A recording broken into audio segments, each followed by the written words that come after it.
Oh, hey, didn't see you there. No. Just taking a look at the 1989 Spectator archives here, and you can too now online at this link. Take a look at some old materials from the Spec archives. Definitely some worthwhile stuff there. Anyway, welcome to the Spectator Sportscast. Ellie Schultz here with Nick Scott and Brian Barber. Guys, how we doing? Doing great. Doing well. Yeah. So kind of a, I don't know. I guess you'd have to say fairly disappointing weekend for Columbia Athletics this weekend. Unfortunately, a lot of losses. Football lost 33-6 to Princeton in the Ivy opener. They're definitely hoping to come away with a win in that one. Guys, your thoughts on that? Yeah, just a tough game. Can't go out there and win them all, but definitely wanted to come out and have a better showing. Mm-hmm. Not something to hold your head down about, as you got another game coming up next Saturday. Mm-hmm. I think we have a good chance to learn from this, bounce back, and come together a little bit as a team and take on our next Ivy League challenge. Yeah, I think you can't let the lows get too low and can't let the highs get too high. So hopefully they'll regroup this week and come back with a strong performance next week. Yeah, it was definitely a very tough game in a lot of ways. Physically, it was very grueling. Also, there were a couple of sort of freak plays that really haunted the Lions. As you can see right here, Princeton was attempting a field goal in the second quarter, and the snap was high, and they actually managed to, instead of coming with a field goal, they came away with a touchdown, and that was huge. That put the Lions down 14-0.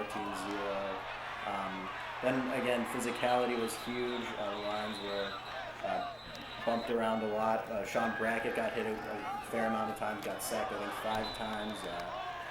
At one point he came off the field limping, although he did play the whole game, but he got hit a lot. A lot of the receivers got hit a lot, drop balls after getting hit. Definitely just a very, very brutal, tough game. So yeah, they'll be looking to bounce back this weekend in Bethlehem, Pennsylvania, when they take on Lehigh. Anyway, Nick, on to soccer. Yeah, men's and women's soccer, we had a double header in Rhode Island at Brown this weekend. The women were up first, taking on quite strong Brown side. They managed to come away with a very good 2-0 win, goals from Beverly Leon and Colleen Rizzo. I've managed to talk to some of the girls after the game, and they really focused on sort of like the real effort of the team. I think this season there hasn't really been any sort of stars or standout players. I think their biggest strength is sort of their strength as a core and as a unit. So I think that real team effort is coming through for them, and they're in a very good position now, 2-0 in the Ivy League. So they're right in there for the hunt, and hopefully they can pick up another win next week and get at it again. Unfortunately, the men, we suffered a 2-1 loss to a good Brown side who were co-champions last year. Ranked 21st in the country, right? Yeah, they're ranked nationally. They've got a really strong defense, so it's a tough game for us. But it was very even game until unfortunately we gave away a PK towards the end, and they managed to get another goal after that, and we weren't really able to come back from that as much. But I think we're still in the hunt there. Ivy League is It's a long season. It's a long season, and I think it's been a while since the teams went 7-0. So I think we're still very much in there, and pick our heads up and get back at it again. What would you say are some positives that you guys are looking to build on? I think we've got good depth. We've got a lot of freshmen who are having a good impact this year. The goal from Antonio Matarazzo, for example, on Saturday was a good goal from him, and he's been playing well all season. So we've got guys that can come in and do a job, and I think we're a lot stronger in depth. So I think that will show towards the end of the season.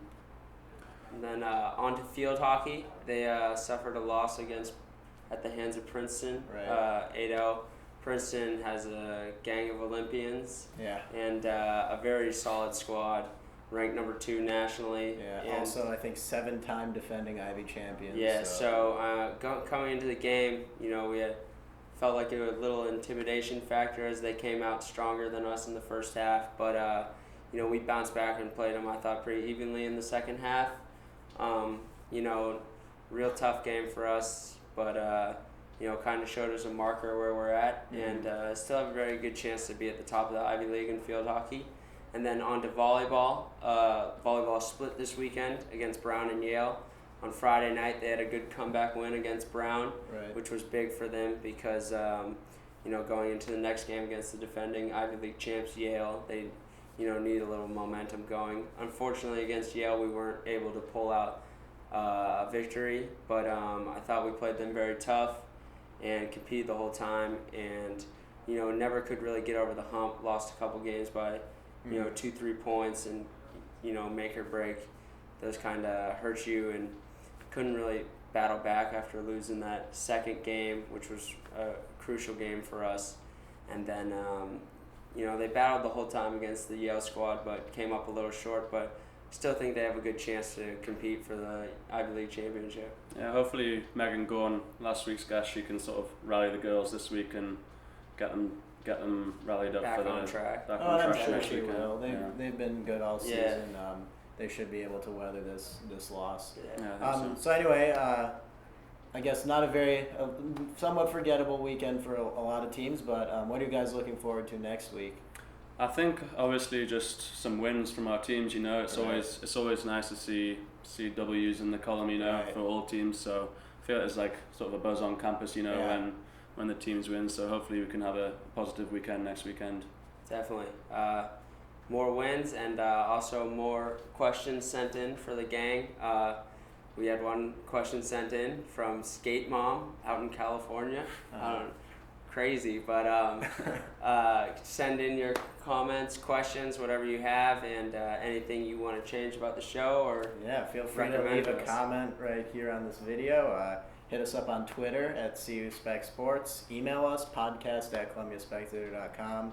Maybe even can snail mail it to us, one of our private mailboxes. if that you can, still happens. if you can find that information. Anyway, we'll see you next weekend. Hopefully we'll have a lot of W's to talk about. For Brian Barber, Nick Scott, and Zoe Schultz saying so long.